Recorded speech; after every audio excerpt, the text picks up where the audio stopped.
Alaikum and welcome to Perspective. We'll be talking about, of course, the Prime Minister who left for Qatar today to attend the conference, UN conference on less developed countries. We are hoping that there will be mutual cooperation in investment and trade. There is expectation that there will be good news for Pakistan there. A little bit about that, and of course today was a day again of, as far as the former Prime Minister Imran Khan is concerned, there seems to be, as far as his arrest is concerned, it seems to be in a case of trying to evade the law. Is it not that? We'll be talking about that. As far as all the narrative of the PTI, which has always been, according to them, that the law must take its course and that they stand by it. But we are seeing again, workers outside Zaman Park at the same time, but the former Prime Minister continuing to evade arrest. We'll be talking about that, the process of accountability, which the PTI says it stands for. A little bit about that, of course, and as far as economic challenges for the government are concerned, the situation overall. We have with us today Faisal Kareem Kundi, who's Minister for State on Poverty Alleviation. Thank you for being with us today. And we have with us Siddiqul Farooq from the PMLN. Thank you for joining us. A little later on, we'll have someone from the PTI also. Kundi sahab, we saw what happened today in Zaman Park. As far as accountability is concerned, as far as due process of law is concerned, all of those things the former Prime Minister says are important to him. But we saw what happened. How does the PDM look at it? How do you look at it as a, as a member, as a former member of Parliament? A man who did also speak to the media, but then also has not surrendered it is not taking part in the due process of law. Bismillahirrahmanirrahim. Basically today's judicial summons were released by the court, and the court has asked the government of Pakistan, or you can say the police, Islamabad police, to go and serve this summons personally to Imran Khan, because he is not appearing before the court. And when they heard that the Islamabad police is coming towards them to Lahore, they have called all their workers and whoever to protect him, that he might be arrested or something like this. But basically when they reached there, there were a couple of workers there in outside Zaman Park, and then police said that we have to go in, and they went inside, and he was not available at house. The information secretary of the party has given them written thing that he is not at the house. Okay. But it was a bit, I can say, a lie, because after some time he came on TV and he was addressing his workers, or who was meeting his workers. Thing is, if there was not a thing, they were going to serve the summons, and for this summons he was hiding from police. But thing is, when the judiciary will say, or there will be a case and he will be asked to be arrested, then if he bring as much as worker he can, he will be arrested.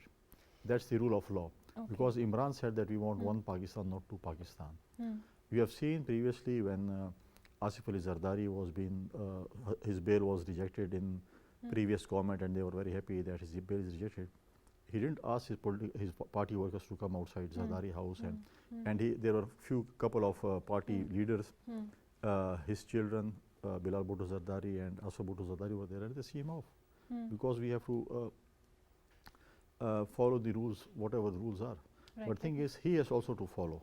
Right. He is not from it's very unfortunate in Pakistan, I can say, because when the courts will wait for one person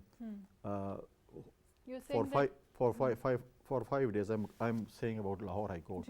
When Lahore High Court has to wait for one of the, you can say, culprit or whatever, for 5 days, that he will come to our court and he will get bail. Will they also wait for 22 crore Awam of Pakistan? Will they wait for them also? Will they wait for you and me, or whoever is tomorrow is under these type of cases? Will they wait for us also? On that note, let me come back to you. Siddiqul Farooq sahab, I hope that you heard what Kundi sahab is saying, but also your, as far as Rana Sanaullah is concerned, the Minister for Interior said that if we want to arrest him, his workers will not be allowed to act as a shield. But due process of law, for which the former Prime Minister says he stands for, his party stands for, what exactly is happening? Because, you know, what Kundi Sahib is saying is that as far as Asif Ali Zardari Sahib is concerned, of course, these are, when we talk about the PPP or we talk about the PMLN, they're all, you know, old parties, they're all established political parties, so, you know, they do have a voter base. Were they to ask people to come out? Were they to ask their people to act as a shield, whether it's, you know, Nawaz Sharif Saab, Maryam Nawaz, or Asif Ali Zardari, would there be a shortage of workers coming, you know, which is what the PTI would have you believe?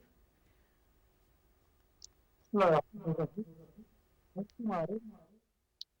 have listened to the views of Professor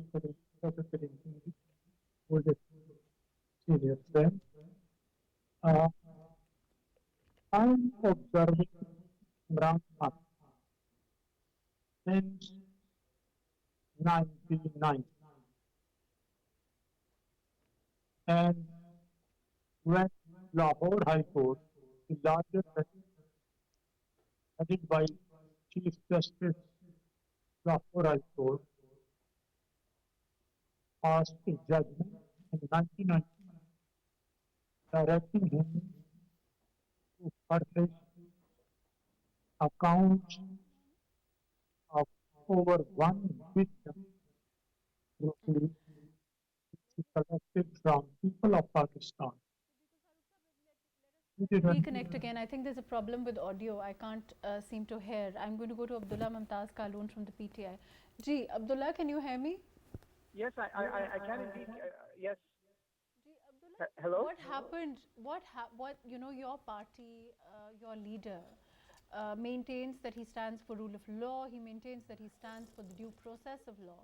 But, you know, he continues to evade arrest. Is that wrong? Mahrukh, the thing is that the Islamabad police's a form of arrest today was only to create a law and order situation in Pakistan, in the Punjab, and it is to secure his attendance at the hearing tomorrow. Imran Khan Saab has already said that he will be attending the hearing, and at present he was in Islamabad last week.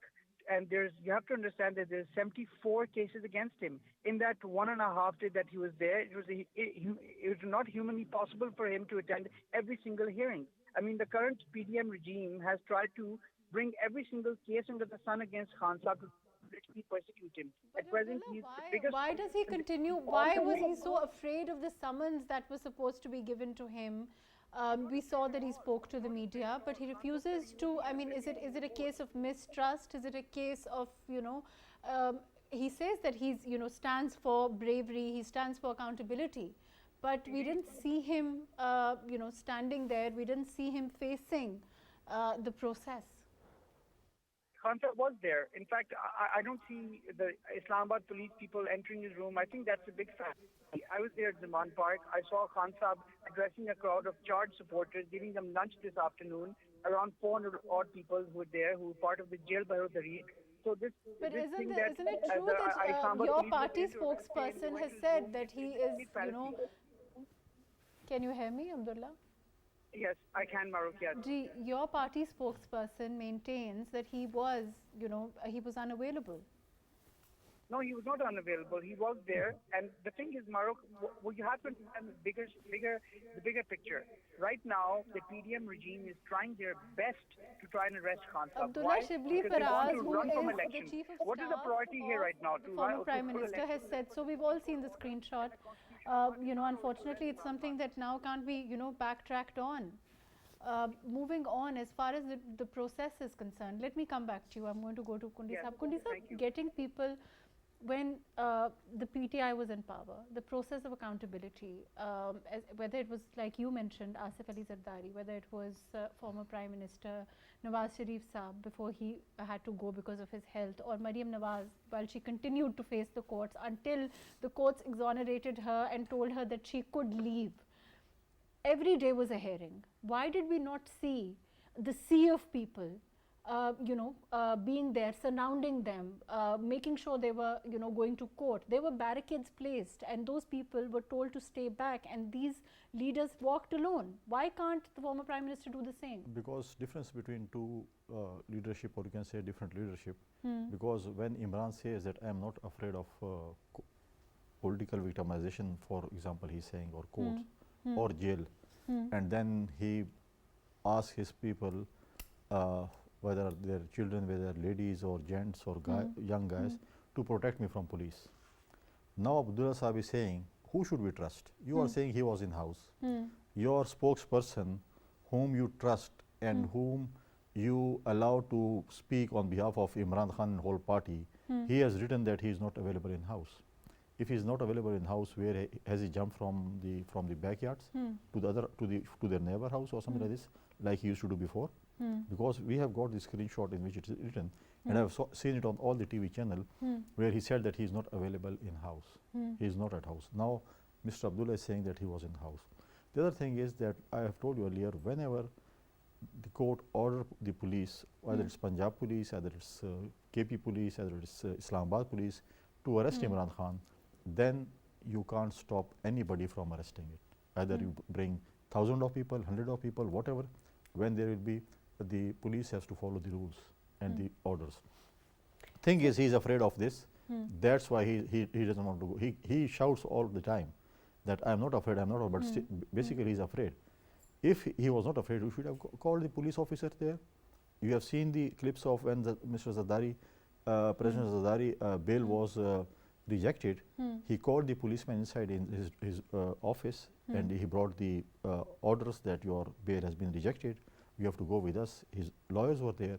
They have read it. They have signed it, and then he said, "Okay, let's go." So the other part of that is that the person who is always shouting, "I am not afraid. I am not this," but actually he is afraid of it, because we have seen previously the people who went in jail or who were arrested, what their faith was. And the other thing is, when they have announced this jail baro tahri thing, I have seen a lot of leaders were hiding. Look at give me the example of Khyber Pakhtunkhwa. They have served there for 9 years. Who have given arrest there in Khyber Pakhtunkhwa? They all were hiding. Similarly, all the except 3, 4, 5 other people from Punjab and Sindh, and everybody were hiding. They were not going to jail baro tahrik. So the thing is that he is basically so afraid of. But thing is, whenever there will be court orders, he has got a lot of cases. These cases are not made by us. You have done something, cases are made by you. We don't want to use NAB as it was used previously by PTI government. Their ministers were coming and they were saying, so and so is being arrested tomorrow, day after tomorrow, or after 1 week, and this and that. We don't want to use NAB as a political victimization tool. Right. So, Dikul Farooq sir, is it that difficult if you want to, I mean, why is it being arrest if the court orders so, and if it's needed to arrest anyone? Is it that difficult? Are people going to be allowed, anyone, and I don't mean just the former Prime Minister, anyone, if they are to be arrested, if the process of law is to be followed, is it really that difficult?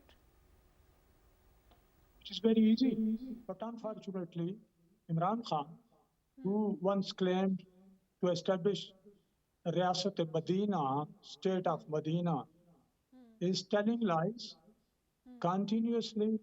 His action doesn't. His actions are against his claims. So I think that as a leader, he should not do that. This has been once again proved today, that he doesn't believe himself as a citizen of Pakistan who believes in law. He claims that those nations were destroyed, those nations were ruined, who had different law for poor and different law for affluent and powerful. Today, once again, it has been proved that he wants a different law for his person. Otherwise, he should have served, he should have allowed the police to enter, reach him, and he should personally have signed that summons. And on 7th, I think, he should also come to the court. But you know, his character violating law is the same, and there is no, he doesn't fulfill his commitments. As I have said already, but I think at that time there was some problem, that I am observing him since 1990. In 1995, Lahore High Court, larger bench, directed him to submit, to furnish accounts of Shaukat Khanam amounting to rupees 1 billion collected from people of Pakistan. But up now, it is 28 years period. He has not submitted, he has not furnished the accounts. So, since similarly, So will he be allowed to evade the law then? allowed to? Evade the law. You're saying that he didn't furnish No, those. I think the government, judiciary should take a pro law legal process, pro constitution line of action, and if anyone doesn't follow the law and the constitution, he should be taken to task, whether it is Imran Khan, and on on false allegations. Sharif family, People's Party's top leadership have been punished, and they are finally acquitted. They all were acquitted from the courts. But here, Imran Khan doesn't surrender himself to the courts of law. So I think government should not show weakness in this regard. Right. Abdullah, why doesn't the former Prime Minister come out and face I mean, if there were police there who wanted to issue summons, what is he scared of? I mean, you know, even asking a sea of people to mobilize with him to court, we've seen how, you know, the optics of all of that. Why is he so desperate to prove that he has support? I mean, all these political parties have support. All these political parties can, if they want, ask people to, you know, surround them when they go to court. But there is a sense of insecurity, a sense of urgency, a sense of affair there. Can you hear me? Hello? Ji, I can hear you. Yes, Maruk, first of all, Imran Khan Saab is the most boldest person in Pakistan. He has faced the mafia, the current regime with force, with robustness, and he's been doing so since the last 10th of April. For the past 10 months, our party's been on the street. It's very rich seeing Siddiqul Farooq Saab mention the law your and party Pakistan. being on the streets and the former Prime Minister himself being on streets now seems to be two different things, right? Maruk, you have to let me finish. My answer is only when it's fully answered. The thing is that Khan Saab, there's no law in Pakistan that allows 74 different cases to be brought against a single individual, and there's no law that allows that. That's called political persecution. Secondly, I wish the current PDM regime expressed this much robustness in trying to bring back a former Prime Minister of Pakistan who has absconded, who for the past 3 years and 4 months is living in Mayfair, enjoying the high life of London. Recently he was in Switzerland, and this has drawn coaches and horses through the legal and penal system of Pakistan. I mean, is this what we expect from our convicts? To allow them to go abroad on private air ambulances to enjoy medical treatment, which was meant to happen for 1 month and has now dragged on for 3 years, 4 months and counting. And as far as Khan Saab's concerned, I have to say this: as opposed to hiding in the Zaman Park and using a arrest Khan Saab, then they'll have to arrest the whole of Pakistan. Yes. Abdullah, but if the former Prime Minister Nawaz Sharif wanted, or his daughter wanted, you don't think, I mean, to be honest, that she could get hundreds of or even thousands of people to surround the Sharif family house? I mean, it seems it doesn't stand to reason that, you know, other political parties and their leaders can't do the same. Let me come back to you. Kundisa, there are statements that have, moving on, there are statements that have come from Bilawal Bhutto Saab also. On overall economy, on the state of the flood affectees and all of that. Where does the PPP stand on those issues?